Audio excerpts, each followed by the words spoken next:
Est-ce que vous pouvez du coup m'expliquer un peu quelle est la situation de Kai en ce moment? Alors en fait, Kay vient d'apprendre juste avant la rentrée scolaire qu'il était suspendu de ses fonctions dans notre lycée, au lycée Jules-le-Curie. En fait, donc on s'est mobilisé assez massivement au lycée pour obtenir des explications parce qu'il n'y avait aucune justification à sa suspension. Et on a appris du coup dans le courant de la semaine, jeudi, que ce qui lui serait reproché, ce serait l'ambiance délétère au lycée, dont il serait le seul fautif et le seul responsable. Et tout ça suite en fait à une mission 360 qui a eu lieu dans notre établissement l'année dernière, au mois de mars, enfin de cette année, de rapports qu'on n'a toujours pas eu et on n'a pas d'éléments concrets en fait qui permettraient de savoir qu'est-ce qui est reproché à Kai concrètement dans la participation qu'il aurait à cette ambiance délétère. Alors, ce qui est un peu kafkaïen dans la situation, c'est qu'en plus, moi, j'ai eu accès à mon dossier administratif deux fois. Une première fois le 30 juin et une deuxième fois le 8 septembre, quand j'étais convoqué au rectorat.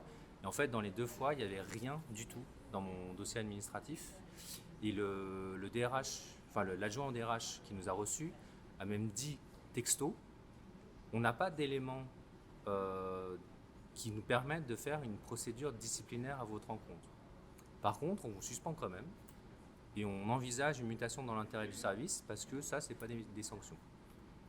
Et les motifs, c'est dans ce que disait Camille, ce qu'on nous on appelle des audits, donc ce qu'eux appellent des inspections à 360 degrés, donc des gens qui viennent faire des auditions dans le lycée. Ils font un rapport secret auquel nous on n'a pas accès. Ils se basent là-dessus pour dire nous, on a fait une synthèse de ça et on a conclu qu'il fallait que vous dégagez du lycée. Mais du coup, moi, j'ai aucun écrit en fait de ça. Ils disent ça à l'oral. Et moi, donc du point de vue même du droit, j'ai strictement aucun élément en fait qui explique ce que je subis là et ce que je vais probablement subir, puisque ce qui prévoit, c'est une mutation dans l'intérêt du service. C'est ça qui est complètement kafkaïen en fait. Je m'appelle Sophie Touraval, je suis enseignante en physique-chimie. J'étais enseignante au lycée Joliot-Curie pendant 23 ans, depuis 1999. Et j'ai été mutée d'office le 7 juillet 2022 pour raison de service. Ça fait 22 ans que je mets 10 minutes pour aller de chez moi au lycée et donc je suis mutée à 1 heure en transport. Et on m'a répondu que 1 heure finalement en région parisienne c'était normal. Les raisons sont parties d'une mésentente dans notre équipe de physique-chimie. Mais au lieu de régler rapidement le problème, la nouvelle direction qui est arrivée en 2021 a fait monter la sauce. Ça s'est pas du tout arrangé, il n'y a pas eu de médiation de fait, il n'y a pas eu de solution de trouver.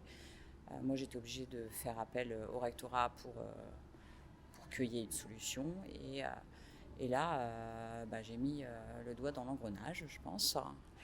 Et il y a eu une mission à 360 degrés organisée au lycée, demandée par Madame Avenel.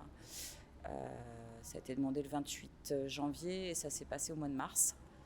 Et apparemment, les recommandations de la mission A360, comme pour Kai Terada, c'était d'assainir l'ambiance, la sérénité du lycée.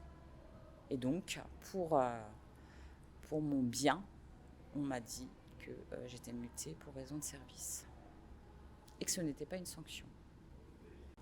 Et comment tu comptes te battre en fait contre cette suspension? Parce qu'apparemment du coup tu n'as pas accès au dossier, tout est très opaque, une suspension c'est compliqué de la contester. Bah, bon, la piste principale, je pense, c'est la lutte, c'est tout ce qui se passe en ce moment.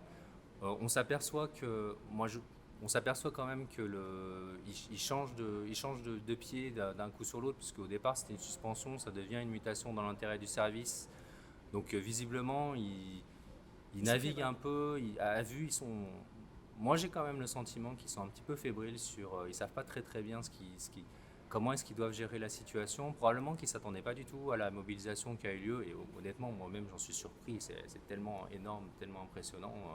Je ne pensais pas, moi, susciter une telle réaction, quoi. Donc, je pense qu'eux aussi ont été surpris.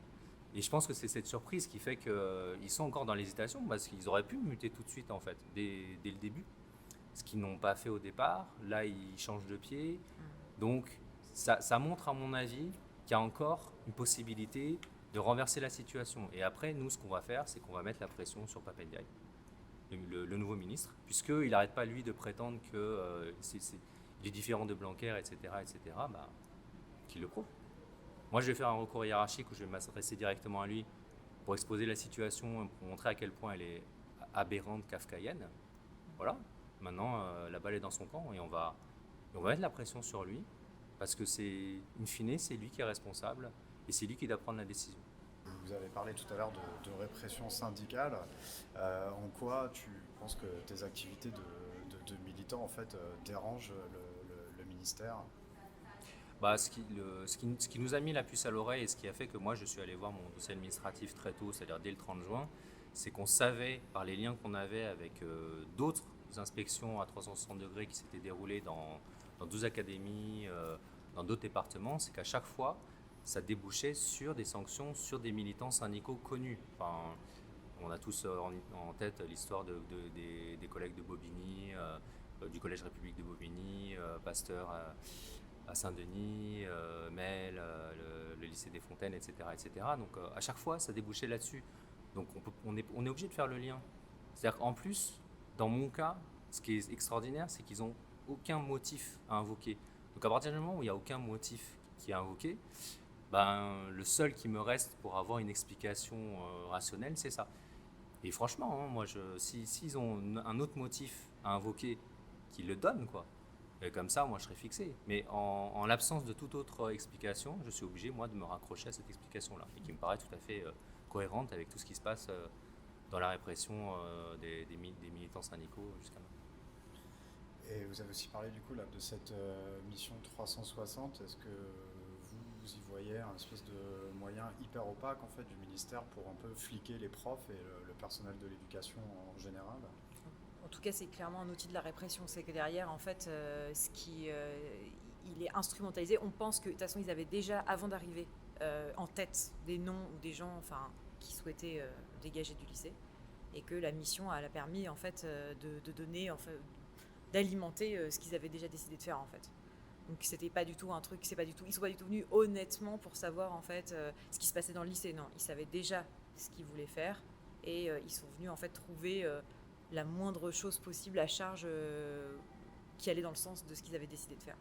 Alors c'est vrai qu'on n'a pas trop détaillé sur quand on en a parlé là, mais il se trouve qu'en plus les auditions, alors moi j'ai pas été auditionné, donc je ne peux pas trop en témoigner, mais les collègues qui ont été auditionnés ont toutes et tous remarqué que c'était très orienté. C'est-à-dire que les questions étaient extrêmement orientées, très sur taper sur les islamo-gauchistes pour être un peu brutal dans la façon de décrire les choses, mais ça allait dans ce sens-là. Donc du coup, c'était des auditions qui étaient idéologiquement orientées, c'est-à-dire que les personnes qui étaient venues nous auditionner étaient très clairement idéologiquement orientées. Ça dépendait directement du ministère, ça ils nous l'ont dit. Et on connaît la personnalité du ministre qui était en charge à l'époque, donc Jean-Michel Blanquer. Donc vraiment, on pense qu'il y avait une connotation politique très très forte, une orientation politique très très forte dans l'organisation de ces inspections à 360 degrés. C'est tout ça qui nous fait dire que c'est vraiment un instrument de répression et pas autre chose. Ouais, je suis élue du personnel. Alors quand je dis je suis pas militante, je suis militante, je fais grève régulièrement. Au moment du mouvement Touche pas à ma ZEP, j'ai évidemment fait grève, évidemment manifesté.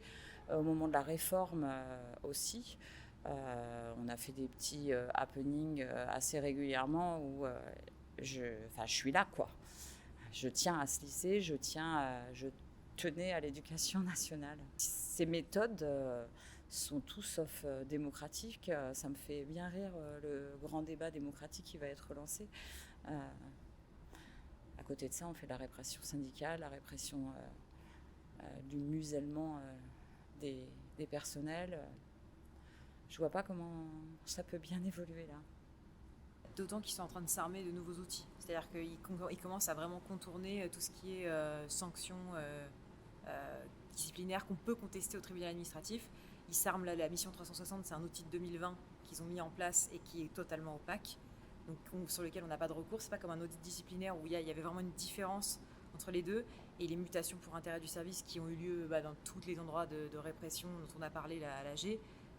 C'est un outil aussi qu'ils utilisent parce qu'ils savent qu'il n'y a pas de contestation possible. Vu qu'il n'est pas une sanction officiellement, selon leur définition de la sanction, on ne peut pas avoir de recours contre ça. Et c'est pour ça qu'ils sont en train justement d'utiliser de plus en plus ces outils pour qu'on ne puisse pas lutter en fait. Enfin, que la lutte elle soit pas sur les plans où elle était avant. Et c'est là où moi je trouve que c'est hyper alarmant. Là en fait je suis en arrêt parce que cette année a été tellement violente pour moi que j'ai tenu toute l'année, mais là j'ai totalement craqué et j'ai pas fait ma rentrée dans le lycée où je suis affectée, et je suis en train de me dire que je ne ferai peut-être plus de rentrée parce que je ne me vois pas travailler pour l'éducation nationale maintenant après ce qu'ils m'ont fait. En tout cas, je pense que si on ne crée pas une solidarité, si on n'arrive pas à construire une vraie journée, pas seulement autour de mon cas, mais autour de la répression en général, si on n'arrive pas à faire de la répression un sujet, c'est sûr que les lendemains vont être difficiles, parce que pour lutter, il faut d'abord qu'on nous autorise à lutter, quoi. Si c'est plus possible, si la répression nous empêche de lutter, c'est évident que ça va être trop compliqué. Donc on l'avait déjà dit avant, et là je pense que c'est assez évident, mais on veut faire de la question de la répression un enjeu important. Dans l'éducation nationale en tout cas, si on ne règle pas ce problème-là, on est mal.